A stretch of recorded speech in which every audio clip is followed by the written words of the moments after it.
coarse dial, and I'm going to lower it down with my head down low so I can see where it's at. And when I get close, and I feel like I'm as close as I can get without touching it, and then I'll use my small dial. And at some point I won't be able to see in between anymore. But what I can do is I'm going to start watching the panel. I don't really know if I can verify if they're in contact or not. So I'm going to switch over and start watching the panel instead. And I'll notice that as I use the low dial, you'll see the extension happen as I try to lower it down little tiny bit by bit.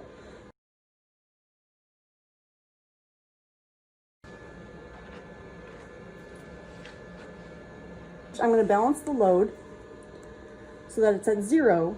And then when I start to see load recognized by the equipment, then I will determine that that's where contact is.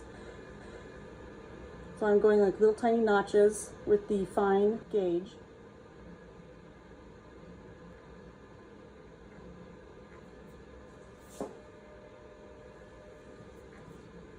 Okay, I just went way over.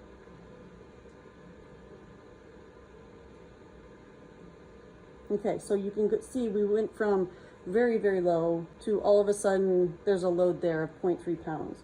And that's exactly the point where we want to start. I'm going to call that 0. I'll balance the load. So I'm also going to balance the gauge. And anything we do from here on, we'll read as deflection in the center of the beam. Okay?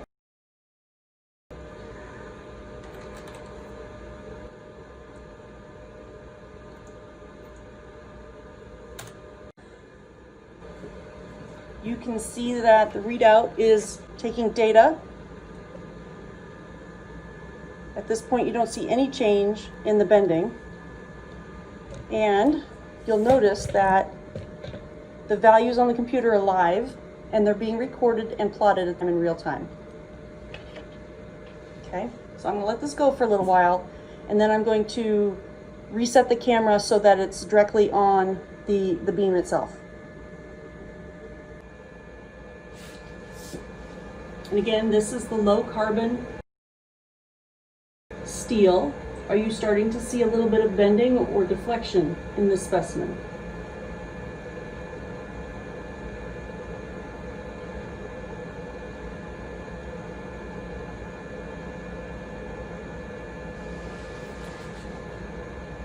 Now here's the question, how do we know, or how does the computer know when to stop the test?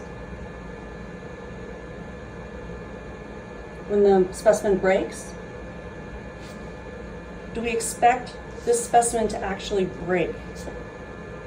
What do you know about low carbon steel and the properties? Let's pretend this was a piece of glass. How would you expect the glass to fail?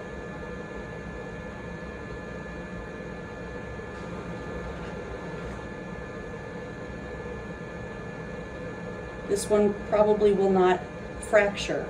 So how do we know then when to stop the test?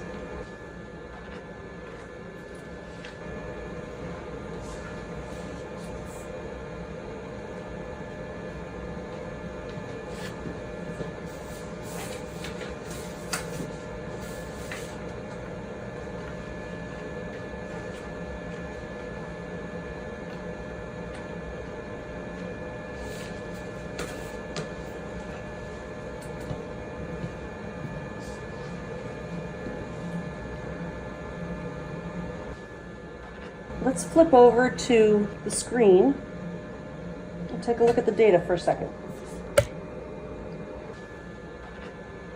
We've now passed the elastic portion of the curve where you had a linear response, and we're starting to go nonlinear, which means there's damage occurring inside the material itself. And as you look at the beam, it's more clearly starting to bend, starting to fail.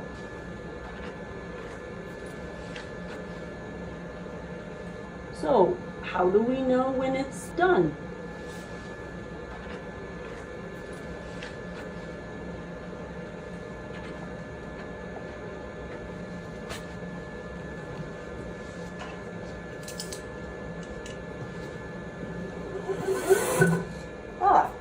Well, the nice answer is the computer stops it for you.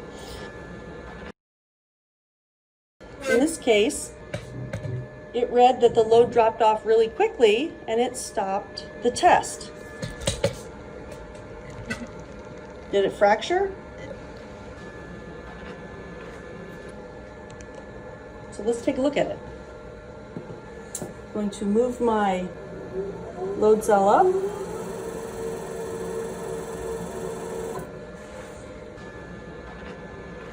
And I'm going to see that, there we go. In fact, this did not fracture at all, but it is quite bent.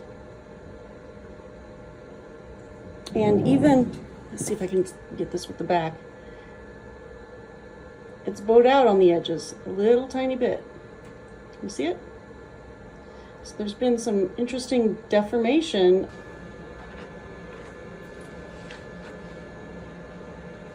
Those are the types of observations that you're going to want to record, as well as make sure you take pictures of your specimens before and after so you can properly write reports later. Well, that's about it for now. Good luck.